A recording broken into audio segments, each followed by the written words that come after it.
اچھا اسی طرح سے لوگ اپنا دماغ چلا رہے ہوتے ہیں کہ جناب مثلا ہم لوگ جو شیعہ حضرات ہاتھ کھول کر نماز پڑھتے ہیں.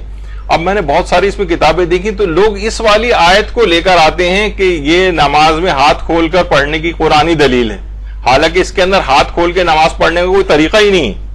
کیا تم نے نہیں دیکھا کہ اللہ کے لیے زمین و آسمان کی مخلوقات اور فضا کے صف بستہ طائر سب تسبیح کر رہے ہیں اور سب اپنی اپنی نماز و تسبیح سے باخبر ہیں؟ تو اس میں یہ ہے کہ سب پروں کو کھول کر اپنی تسبیح کرتے ہیں اور اپنی نماز پڑھتے ہیں. تو اس کا مطلب ہے کہ ہاتھوں کو کھولنا چاہیے جب پرندے پروں کو کھول کے پڑھتے ہیں. تو یہ اس کا اطلاق اس کے اوپر کر دیا. تو جبکہ آپ کے پاس الگ سے مکمل احادیث ہے اس سلسلے میں، اور یہ ہاتھ کھولنا اور کا جو حکم ہے یہ احادیث سے ثابت ہے، قرآن میں اس کا کوئی تذکرہ نہیں. تو زبردستی انتباہ کرنا، اپنے افکار کا بوجھ قرآن کے اوپر ڈال دینا کہ جناب دیکھیے یہ قرآن کے اندر ہاتھ کھول کے نماز پڑھنے کے متعلق ہے. اور بہت سے بڑے اچھے یعنی جو مناظر ٹائپ کے افراد ہیں وہ بھی ان آیات کو لے کر آ جاتے ہیں، جبکہ ان کا کوئی تعلق نماز میں ہاتھ کھولنے سے نہیں. مثلا اس آیت کو تو کتنا زیادہ پیش کیا جاتا ہے اب تو سیاسی نعرے کے طور پر بھی، ایاک نعبد و ایاک نستعین، کہ جناب ہم تیری ہی عبادت کرتے ہیں، تجھی سے مدد چاہتے ہیں. اس کا مطلب ہے توسل کا نظریہ بھی بالکل غلط ہے. اس کا مطلب ہے یا علی مدد کہنا بھی بالکل غلط ہے. اور دلیل میں قرآن کی یہ والی آیت پیش کی جاتی ہے. جب کبھی انشاءاللہ اس موضوع پہ گفتگو ہوگی تو ہم اس کو پیش کریں گے. ان چیزوں کا اس باتوں سے کوئی تعلق نہیں. ایاک نعبد و ایاک، تو اس کا مطلب ہے کہ آپ کسی عام افراد سے بھی مدد نہیں مانگ سکتے. ہم جب تجھی سے مدد مانگتے ہیں تو اس کا مطلب ایک دوسرے کی اسلام نے مدد کرنے کی کتنی تاکید کی ہے. اور وہ جو کہتے تھے نحن انصار اللہ، حضرت عیسیٰ کے جو حواری کہتے تھے ہم اللہ کے مددگار ہیں، تو اس کا مطلب وہ بھی ہے کون ہے جو اللہ کی جو ہے وہ مدد کرے، کون ہے اللہ کو جو قرض حسنہ دے جو اللہ جو مانگ رہا ہوتا ہے. تو بہرحال اس کا وہ مفہوم نہیں ہے جو ان آیات کا جو زبردستی اعتقادات کے اندر بھی منمانی یعنی قرآن کے اوپر بوجھ ڈال دیا کہ ہمارا یہ نظریہ صحیح ہے کہ اللہ نے کہا ہے کہ دیکھیے ہم تیری عبادت کرتے ہیں، تجھی سے مدد چاہتے ہیں. اس کا مطلب غیر اللہ سے مدد مانگنی ہی نہیں چاہیے، جبکہ خود تمام افراد غیر اللہ سے مدد مانگ رہے ہوتے ہیں. پھر وہ اس میں زندہ اور موت کی شرط لے آتے ہیں. جب آپ یہ پیش کرتے ہیں نا عام زندگی میں، تو پھر وہ زندہ اور موت پھر وہ اس میں ہمارے الگ دلائل ہوتے ہیں جو بھی موقع نہیں ہے ان کا. تو بہرحال یہ بھی قرآن کے افکار پر اس طرح. اچھا یہی چیز دلیل جو الفاظ کو پکڑ لیا جاتا ہے نا، یہ حدیث کے اندر بھی ہوتا ہے. مثلا روایت میں امام نے یہ جملے ارشاد فرمائے کہ مثلا غسل جمعہ واجب ہے. اچھا واجب ہمیشہ وہ شرعی واجب کے معنوں میں نہیں ہوتا ہے. واجب معنی کبھی کبھی ضروری تاکید کے معنوں میں بھی ہوتا ہے. تو ایک فقیہ کا کام ہوتا ہے کہ وہ بتائے کہ یہ واقعی شرعی واجب ہے یا یہ کہ یہ تاکید کے لیے لفظ آیا ہے. تو مثلا اس میں امام نے فرمایا کہ غسل جمعہ واجب ہے علی کل ذکر و انثی عبدن و حرن، یعنی چاہے وہ غلام ہو یا آزاد ہو، عورت ہو یا مرد ہو، سب پر غسل جمعہ واجب ہے. تو لوگ جو ہیں یہ جو ہمارے اہل حدیث ٹائپ کے ہیں وہ اخباری وہ کہتے ہیں دیکھیے غسل جمعہ واجب ہے، جبکہ اس میں ہم اچھا یہاں تک بھی تاکید ہے. وہ کہتے ہیں اس کے طور پر بھی کہ اگر پانی کا بھی جمعے کے دن نہ ملے تو پانی خرید کر لے کر آؤ. اس کا مطلب بھی ہے کہ واجب ہے جب بھی پانی کو خریدنے کی تاکید ہو رہی ہے. تو یہ تمام چیزیں اچھا جبکہ دیگر احادیث اس سے بھی ملانا ہوتا ہے کہ امام سے پوچھا کہ مولا مستحب غسلوں کی فہرست بتائیے. اس میں امام نے مستحب غسلوں کی فہرست بتائی، اس میں غسل جمعہ کا بھی نام لے لیا. اب بتائیے واجب بھی کہا جا رہا ہے مستحب بھی کہا جا رہا ہے، کون سے؟ اب یہ فقیہ طے کرے گا، نہیں آپ کب سے طے کرنے لگے بیٹھ کے. تو یہ احادیث کو بھی اور قرآن کی آیات کو بھی اپنے خود ساختہ فہم پر ہم جو ہے وہ پرکھ کر کہتے ہیں کہ یہ قرآن خلاف قرآن ہے، یہ چیزیں قرآن سے ٹکرا رہی ہیں. مثلا یوصیکم اللہ فی اولادکم، اللہ تم کو وصیت کرتا ہے کہ اپنی اولاد کو میراث دو، یعنی لڑکوں کو بھی میراث دو لڑکیوں کو بھی میراث دو. اور اس کے بعد پوری تفصیل میراث کی قرآن نے بتائی. اچھا اب اس کا مطلب ہے کہ ہر بیٹے کو میراث ملے گی، ہر بیٹی کو میراث ملے گی. قرآن نے کہا ہے کہ اللہ تم کو وصیت کرتا ہے کہ اولاد کو میراث دو، چاہے وہ بیٹا ہو یا بیٹی.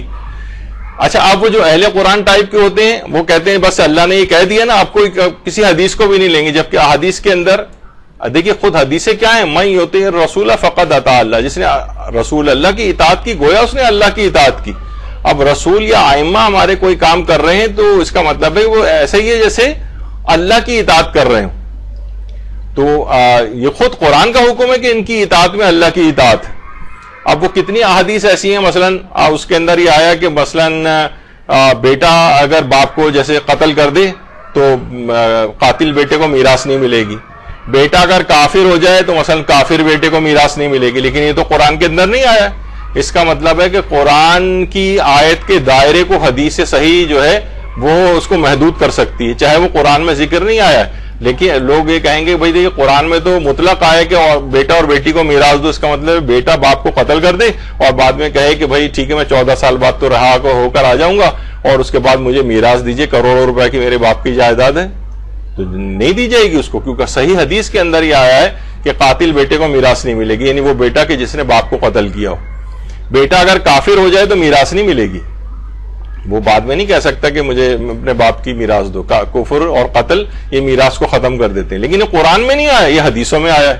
اب وہ افراد جو قرآن خوارج کی طرح سے نیزوں پہ قرآن کو بلند کرنے لگتے ہیں، وہ یہاں پر بہت ایک انحراف کا شکار ہو جاتے ہیں. اتنے زیادہ انحرافات قرآن کے سلسلے میں آ گئے ہیں کہ یہ بہت سے خوشنما نعروں کے ساتھ. اچھا، اب مثلا بہت ساری آیات ایسی ہیں کہ جو کہ یہود و نصارہ کے علماء اور راہبوں سے متعلق ہیں. وہ دین کو تبدیل کر دیا کرتے تھے بادشاہوں کے کہنے پر، مال و دولت کے لالچ میں. اور تو اب وہ کیا کہی جاتی ہیں کہ بھئی یہ شیعہ علماء اور مراجع کے اوپر یہ تھوپے جانے لگے کہ یہ ان کے دیکھیں قرآن میں یہود و نصارہ کے جو علماء اور راہب ہوا کرتے تھے یہ لوگوں کے اموال ناجائز طریقے سے کھاتے تھے، دیکھیے یہ بھی ہمارا خمس کھا جاتے ہیں یہ سارے علماء اور سارے مجتہدین وغیرہ. تو یہ آیات کو جو یہود و نصارہ کے غلط علماء کے متعلق آئی ہیں وہ علماء شیعہ کے اوپر منطبق کی جانے لگیں اور پوری کتابیں جو ہیں اس موضوع کے اوپر جو ہے وہ لکھی جا رہی ہیں، لوگوں کو بیوقوف بنا جا رہی. کیا ہے یہ قرآن کے اوپر وہ اپنا ذاتی افکار کا بوجھ قرآن کے اوپر ڈالنا ہے. مثلا یہ کہا جانے لگا، دیکھیے قرآن میں سورہ جمعہ آیا ہے اور یہ آیت آئی ہے کہ اذا نودی للصلاۃ من یوم الجمعۃ فاسعوا الی ذکر اللہ وذروا البیع، کہ جب یہ ندا دی جائے روز جمعہ نماز کے لیے تو فاسعوا الی ذکر اللہ، بس نماز کی طرف دوڑو اور اپنے خرید و فروخت کو جو ہے وہ چھوڑ دو. تو اس کا مطلب یہ ہے کہ نماز جمعہ جو ہے واجب عینی ہے، جبکہ نماز جمعہ واجب تخیری ہے، یعنی اختیار ہے کہ جمعے کے دن ظہر پڑھیں یا جمعہ پڑھیں، اس بات کا اختیار دیا گیا ہے. لیکن وہ کیا ہے کہ آپ نے صرف دماغی طور پر انہوں نے کہا کہ کیونکہ سورہ جمعہ آیا ہے تو لہٰذا جو ہے نماز جمعہ جو ہے واجب عینی ہو گئی ہے. مثلا یہ آیا کہ وَإِذَا ضَرَبْتُمْ فِي الْأَرْضِ فَلَيْسَ عَلَيْكُمْ جُنَاحٌ أَن تَقْصُرُوا مِنَ الصَّلَاةِ، یعنی جب تم زمین میں سفر کرو تو تم نمازوں کو قصر کر لیا کرو. ایک فقیہ کو کہا جاتا ہے، یعنی جو خود کو فقیہ قرآنی بھی کہتے تھے، ان کا یہ نظریہ تھا کہ نماز قصر نام کی اسلام میں کوئی چیز ہی نہیں ہے، جبکہ قرآن کا واضح حکم اس پر موجود ہے. اور ان سینکڑوں احادیث کا صحیحہ کا کیا کریں گے جس میں اتنی تفصیل کے ساتھ معصومین نے قصر نمازوں کے احکامات بتائیں. اچھا، پھر اس کے اندر تو یہ بھی ہے کہ بس یہ کہ جب تم زمین میں سفر کرو تو کوئی حرج نہیں ہے کہ تم نماز کو قصر کرو. اس سے تو لگ رہا ہے کہ نماز قصر کرنا واجب بھی نہیں ہے، کوئی حرج نہیں ہے کہ اگر نمازوں کو قصر کرو، اس کا مطلب آپ کو اختیار دیا گیا ہے اور صرف یہ کہا گیا ہے کوئی حرج نہیں اگر نمازوں کو تم قصر کر کے پڑھ لو. اچھا، اور اس میں یہ بھی کہا گیا ہے کہ اگر تم زمین میں سفر کرو، اب دیکھیے سفر کی کتنی شرائط ہیں وہ قرآن نے ذکر نہیں کی. مثلا 44 کلومیٹر کا آنا جانا ملا کر سفر ہونا چاہیے. یہ والا جو صرف اہل قرآن بن کے بیٹھا ہوئے تو کہے گا 1 کلومیٹر بھی سفر کیا جائے تو نماز قصر ہو جانی چاہیے. اس میں اللہ نے کچھ بھی نہیں بتایا. غامدی صاحب سے بھی کہا جائے کہ اللہ نے اس میں کہاں بتایا کہ کتنا سفر ہو، کتنے مائلز کا سفر ہو. حدیث کے اندر آیا ہے 44 کلومیٹر کا ہو. مثلا سفر معصیت نہیں ہونا چاہیے، گناہ کا سفر نہ ہو. ہیروئن بیچنے جا رہا ہے کراچی سے لاہور مثلا، اس کو یہ والی سہولت نہیں ملے گی. کثیر السفر نہ ہو. کثیر السفر پتہ چلا اس کا ڈرائیور کا کام ہی روزانہ آنا جانا ہے، وہ اس کی نماز قصر نہیں ہوگی اگرچہ وہ بھی سفر کر رہا ہے. اور کتنی زیادہ مثلا اپنے وطن کے اندر آ کر جو وہ مسافر نہیں رہتا ہے، مثلا اسے کئی جگہوں پر جانا ہے، جب اپنے وطن سے گزرا تو جیسے ہی وطن سے کراس ہوگا اس کا سفر 0 ہو جائے گا. سفر مثلا 10 روز سے کم کا ہونا چاہیے، 10 روز سے زیادہ کا ہو گیا تو پھر نمازیں پوری پڑھنا پڑتی. یہ تو سب حدیث کے اندر آیا ہے نا. سفر کا شروع سے اس کا ارادہ ہو 10 روز کا، اس کے درمیان میں اس کا ارادہ ٹوٹا بھی نہ ہو. کتنی ساری شرطیں ہیں لیکن ان کا قرآن نے تذکرہ نہیں کیا. اب جو اہل قرآن بنے گا فقط تو وہ یہی اس قسم، بلکہ بہت سے لوگ تو کہتے ہیں کہ زندگی خود ایک سفر ہے اور سفر میں نماز قصر ہے، اس قسم کی جو ہے وہ بہت ساری چیزیں، تو پھر تو ان خیالات کی کوئی وہ بھی نہیں ہے نا، بس آپ جیسا بھی چاہیں جگت بازیاں کر کے دین کے اندر ان کو شامل کر دیں۔ تو دیکھیے قرآن کی آیات ہی ہیں جن سے استفادہ کی کر کے اور یہ والے نظریات بنائے جاتے ہیں۔ اچھا، اسی طریقے سے اب عقائد کے اندر آپ دیکھیے، مثلا جب فتح مکہ ہوئی تھی، انا فتحنا لک فتحا مبینہ، جو سورہ فتح کی آیات آئیں تو اس میں آگے ہی چل کر کیا کہا، لیغفر لک اللہ ما تقدم من ذنبک وما تاخر، رسول اللہ سے کہا کہ اللہ آپ کے اگلے اور پچھلے گناہوں کو معاف کر دے گا۔ اب اس پہ ہم آج بحث نہیں کر رہے، وہ یہ بہت اب تو بالکل وقت ہی ختم ہو گیا ہے۔ یعنی عقیدے کا انحراف کیا ہے، صرف آیت کے ظاہر کو پڑھا اور کہا کہ اس کا مطلب ہے کہ رسول اللہ جو ہے وہ معصوم نہیں ہوتے، کیونکہ یہ کہا گیا اللہ آپ کے پچھلے گناہوں کو بھی معاف کر دے گا، اور اچھا یہاں تک بھی چلیں بات ہو جاتی پچھلی، لیکن یہ کہ اللہ آپ کے اگلے گناہوں کو بھی معاف کرے گا، اس کا مطلب یہ پاسبلٹی بھی پائی جاتی ہے کہ رسول اللہ آئندہ بھی گناہ کریں گے معاذ اللہ۔ تو اب کیا ہوگا، جو یہ فقط ترجمے قرآن پڑھنے والا جو فتنہ ہے، اور وہ یہ نئے نئے عقائد اپنے بنا لیتے ہیں۔ دیکھیے واضح طور پر تو کہا ہے کہ اللہ تو آپ کے پچھلے اور اگلے گناہوں کو معاف کرے گا۔ جب انشاءاللہ اس پہ گفتگو ہوگی تو ہم اس کے تفصیل بیان کریں گے کہ علماء نے اس کی کیا چیزیں، تو جب بھی ہے کہ آپ کو خود سے کچھ کرنے کی ضرورت نہیں، جب یہ تفاسیر اگر آپ کو پڑھنے ہیں، معنی سمجھنے ہیں، تو ہمارے علماء ہیں، مجتہدین ہیں، جنہوں نے اتنی بہترین تفاسیر لکھی ہیں، وہ سب ہیں، ترجمے بھی انہوں نے کیے ہیں اور تفسیری حاشیے بھی ان کے موجود ہیں، ان کو پڑھیے۔ یہ خود سے مفکر اسلام بننے کا اور مفسر قرآن بننے کا اور مترجم قرآن بننے کا جو ہے یہ اس کو عہدے کو چھوڑ دیجیے۔ مثلا لوگوں کا عقیدہ بن گیا وجوہ یومئذ ناظرہ الی ربہا ناظرہ، اس دن چہرے کتنے شاداب ہوں گے اور سب لوگ اپنے رب کو دیکھ رہے ہوں گے، الی ربہ ناظرہ۔ اچھا اب کیا ہے، وہ صرف ترجمہ قرآن جو پڑھے گا نا، اس کا مطلب ہے وہ اللہ کے دیکھے جانے کا بھی قائل ہو جائے گا، جبکہ نہ اللہ ابھی نظر آئے گا، نہ آخرت میں نظر آئے گا، نہ قیامت میں نظر آئے گا، نہ کبھی اور نظر آئے گا، اور ممکن ہی نہیں ہے اس کا نظر آنا۔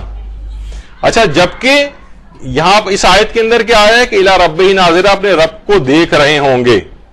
اور جبکہ دوسری آیت حضرت موسیٰ کے لیے جو آئی ہے وَلَمَّا جَاءَ مُوسَىٰ لِمِيقَاتِنَا، حضرت موسیٰ نے اپنے وعدے کو پورا کیا اور وہ پہنچ گئے خاص جگہ پر، وَكَلَّمَهُ رَبُّهُ، اور اللہ نے ان سے کلام کیا، قَالَ رَبِّ ارنی انظر الیک، پروردگار اپنا تو جلوہ دکھا دے۔ پروردگار نے کہا قَالَ لَن تَرَانِي، اے موسیٰ تم کبھی مجھے نہیں دیکھ سکتے، نفی ابد کے لیے آیا ہے لن ترانی، تم مجھے کبھی بھی نہیں دیکھ سکتے۔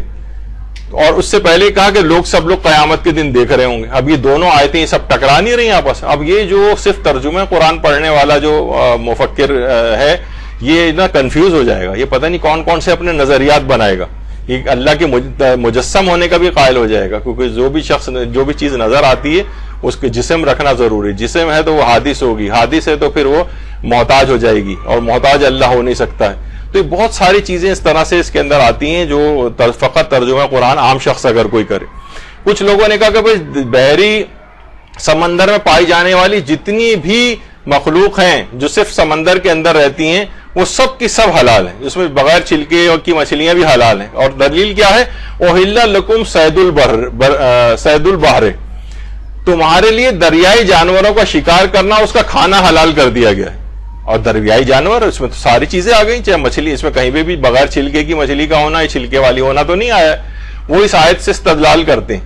حالانکہ یہ پوری آیت اور اس سے پہلے کی آیات تو جو دیکھی جائیں تو یہ حالت احرام میں شکار کا مسئلہ بیان ہو رہا ہے۔ حالت احرام میں بری جانوروں کا شکار منع ہے، لیکن بحری جانوروں کا شکار جائز ہے۔ اب بحری جانور کون سے والے، وہ حدیث کے اندر آیا ہے کہ کون کون سے بحری جانور کے چھلکے والی مچھلی جائز ہے، اس پہ حدیث صحیحہ موجود ہے، جھینگا مثلا جائز ہے۔ تو یہ سب چیزیں، تو وہ کیا جو صرف ترجمہ قرآن کو دیکھتے ہیں وہ کہتے ہیں دیکھیے تمہارے لیے دریائی جانوروں کا شکار کرنا اور اس کا کھانا حلال کر دیا گیا، اس کا مطلب ہے کہ تمام دریائی جانور یہ حلال ہے۔ تو یہ آیات قرآنی سے اس طرح سے غلط استنباط اور اٹھایا جاتا ہے۔ اسی طریقے سے مثلا وہ جو روزے کی آیت ہے کہ ایام معدودات فمن کان منکم مریضا او علی سفر فعدۃ من ایام اخر، یعنی گنتی کے چند روز ہیں یہ دن رمضان کے، فمن کان منکم مریضا او علی سفر، تم میں سے جو افراد مریض ہوں یا سفر کی حالت میں ہو بعد کے دنوں میں اس گنتی کو پوری کریں، اور جن کے لیے بہت باعث مشقت ہو روزہ رکھنا وہ ایک فدیہ دیں، ایک مسکین کو کھانا کھلائیں۔ اچھا اب کیا ہے اس کے اندر مریضن والا سفرن، اس کا مطلب ہے کہ لوگ اکثر لوگ جناب مجھے بلڈ پریشر کا مرض ہے میں تو روزہ رکھ ہی نہیں سکتا. بھائی کیوں نہیں روزہ رکھ سکتے؟ کہتے ہیں قرآن کی آیت ہے فمن کان منکم مریضن، اگر تم مریض ہو تو کیا بلڈ پریشر مرض نہیں ہے؟ مجھے نزلہ ہو رہا ہے مثلا، آپ جا کے کتابیں پڑھ لیں، کامن کولڈ جو ہے وہ میڈیسن کی پوری کتابیں سے مرض سے بھری پڑی کہ مثلا نزلہ ہو رہا ہے اور جو ہے تو مجھ پر بھی جو روزہ معاف ہونا چاہیے، کھانسی ہو رہی ہے مجھے، سر میں درد ہو رہا ہے، یہ ہیڈ ایک وغیرہ سب اس لحاظ سے امراض میں آتے ہیں. تو قرآن کی آیات سے پڑھ پڑھ کے لوگوں نے اس طرح سے جو ہے نا معنی نکالے ہوئے ہیں. اب اس کے اندر کتنی شرائط ہیں، کون سا والا مریض کس شدت کا اس کے مرض ہو اور وہ مینج کر سکتا ہو دوائیں کھا کے یا نہیں کر سکتا ہو، یہ تمام چیزیں اس کے اندر آتی ہیں. سفر کا تو ابھی آپ نے سنا کتنی ساری شرائط کے بعد وہ مسافر بنتا ہے، لیکن اس کے اندر تو زنا والا سفر ان کا لفظ آیا ہے. تو یہ سب چیزیں اس کے اندر ہوتی ہیں اور یہ معاشرے کے اندر یہ چیزیں پیش آ رہی ہیں. اسی طریقے سے مثلا ان الصفا والمروہ من شعائر اللہ فمن حج البیت او اعتمر فلا جناح علیہ ان یطوف بہما ومن تطوع خیرا فان اللہ شاکر علیم. یعنی یہ صفا اور مروہ شاعر خدا ہیں اور جو بھی حج کا اور یا عمرے کا ارادہ کرے کوئی حرج نہیں ہے کہ وہ ان کا طواف کرے. اس سے بھی وہ کہتے ہیں کہ بھئی یہ کوئی واجب تو چیز نہیں ہے. اللہ کہہ رہے ہے کہ فلا جناح، کوئی حرج نہیں ہے، کوئی تم پر گناہ نہیں ہے کہ تم جو ہے صفا و مروہ کی صحیح کرو. تو اس طرح سے الفاظ کے ساتھ کھلواڑ کیا جاتا ہے. اب صفا و مروہ کی صحیح آپ کو پتہ ہے حج و عمرہ میں واجب ہے، اور لیکن یہاں پر وہ ایسے افراد جو ہیں وہ کہتے ہیں صرف قرآن کو اگر دیکھا جائے تو قرآن ہمارے فہم کے اندر جو آ رہا ہے ہدی للناس ہے. یہ تو ہدی للناس ہے، اس کا مطلب انسانوں کے لیے ہدایت ہے. اس میں کسی بھی مولوی ملا مفسر وغیرہ کو بیچ میں ڈالنے کی ضرورت نہیں ہے. اللہ ڈائریکٹ آپ سے خطاب کر رہا ہے، قرآن کھولو اور اپنے لیے ہدایت نکال لو اس میں سے. یہ بہت بڑا فتنہ ہے، بہت بڑا یہ ایک انحراف ہے. یہ تو میں نے صرف کتنا وقت نہیں ہے ورنہ بہت تفصیل کے ساتھ جو ایک ایک آیات کو لے کے اس میں کیسے کیسے عقائد کے انحرافات ہو گئے، لوگوں کے عمل کے انحرافات ہو گئے، لوگ کون کون سے نظریات جو ہے وہ بنانے لگے. آپ نے دیکھا وہ حرمنا علی المراضع والا جو تھا کہ ہم نے دائیوں کا دودھ حرام قرار دے دیا تھا. وہ حرام کے معنی نہیں سمجھے کہ انہوں نے اس سے کیا مراد ہے. کہ یہاں پہ حرام سے مراد ممنوع تھا، یعنی ممنوع کیوں قرار دیا تھا؟ تاکہ مادر موسیٰ کو یہاں لانے کا انتظام کیا جا سکے اور وہ ایسا نہ ہو کہ اس راز کو فاش کر دیں اور حضرت موسیٰ کی اور ان کی زندگی خطرے میں پڑ جائے. تو اس سے انہوں نے خود بخود کون کون سے نتیجے نکالے، یہاں تک کہ رسول اللہ کی رضائے والدہ ہونے کا انکار کیا اور یہاں تک کہ ان کے کافرہ ہونے تک کا جو ہے لوگ معاذ اللہ بہت سے لوگ جنت البقیع جاتے ہیں اور علیمہ سعدیہ کی قبر پہ بھی نہیں جاتے ہیں کہ نہیں یہ تو ہم ان کو مانتے ہی نہیں. تو یہ تمام افراد جو ہے نا اس طرح سے انحرافات کا شکار ہوتے ہیں. تو بہرحال عام افراد کے لیے بس بہت مناسب یہ ہے، عام افراد کہ وہ اپنے لیول کا تفکر و تدبر کریں، اخلاقی باتوں کا کریں، سادہ ترین عقائد کا تفکر و تدبر کریں. ہمیں غیبت ہمیں منع کی گئی ہے، جھوٹ ممنوع قرار دیا گیا ہے، وعدے کو ایفا کرنا ہے، سچ بولنا ہے، صلہ رحمی کرنی ہے، والدین کے حقوق کا خیال کرنا ہے، اس میں تفکر و تدبر کریں بس یہاں تک. لیکن اس کے بعد جب اس طرح کی چیزیں ہوتی ہیں تو آپ نے دیکھا یہ عقائد کے انحرافات. اور انحراف کے اندر ایک اور بھی چیز ہوتی ہے، خشتے اول چون عہد معمار کج تاسریا میروید دیوار کج. عمارت کی پہلی اینٹ اگر غلط رکھ دی جائے تو آسمان تک بھی اس کو بناتے چلے جائیں نا تو وہ ٹیڑھی کی ٹیڑھی رہے گی، بلکہ انحراف اور زیادہ بڑھتا چلا جائے گا اور زیادہ ٹیڑھی ہو جائے گی. جب بھی کہا جاتا ہے نا جب قبلہ رخ ہے بالکل، کیوں کہا جاتا ہے کہ بالکل سیدھا قبلہ جو واقعی جو قبلہ ہے اور بالکل اس سیدھ کے اندر نماز پڑھی جائے اور معمولی سا انحراف بھی نہ لایا جائے. کیونکہ یہ انحراف یہاں سے اگر وہاں تک شروع کرے تو یہ انحراف یہ بڑھتا ہی چلا جائے گا اور بہت دور چلا جائے گا، یعنی خانہ کعبہ سے بہت دور آپ ہٹ جائیں گے. اس وجہ سے پورا سیدھا بہت زیادہ اس کا خیال رکھا جاتا ہے فقہی احکام میں بھی کہ قبلے کی طرف ہونا چاہیے انسان کا مکمل رخ. کچھ مراجع کہتے تھے 7 ڈگری تک کا اختلاف چل جاتا ہے، آغا سیستانی کہتے ہیں نہیں پورا اطمینان ہو کہ بالکل صحیح میں قبلے کی سمت میں ہوں. تو بہرحال تو یہی انحراف عقائد کے اندر آتا ہے، اعمال کے اندر آتا ہے. تو یہ عام افراد کو ابتدائی طور پر ان سب کو ابھی ہم بہت پہلے مرحلے سے بھی بہت نیچے کی طرف ہیں. ابھی لوگوں کو فقط اور فقط تلاوت کی طرف لے کر آئی اور جب آپ دیکھ لیں کہ بہت سارے لوگ تلاوت بہت زیادہ کر گئے تو ان کے لیے پھر اگلے مراحل ہیں، پھر ان سے آگے کی طرف بھی ان کو لے جا سکتے ہیں کہ مثلا اپنے اخلاقی جو آیات ہیں ان پہ تفکر کرو، تدبر کرو. جیسے میں نے پہلے کہا تھا بہت سے افراد ایک صفحہ قرآن پڑھتے ہیں، دیکھتے ہیں کہ اس کے اندر کیا ہدایت ہے، پتہ چلا جو اخلاقی ہدایت ہیں وہ نوٹ کر لیتے ہیں کہ آج میرے لیے پیغام ہے مثلا قرآن سے. تو اس طرح کی چیزیں اخلاقیات قرآن سے لے سکتے ہیں.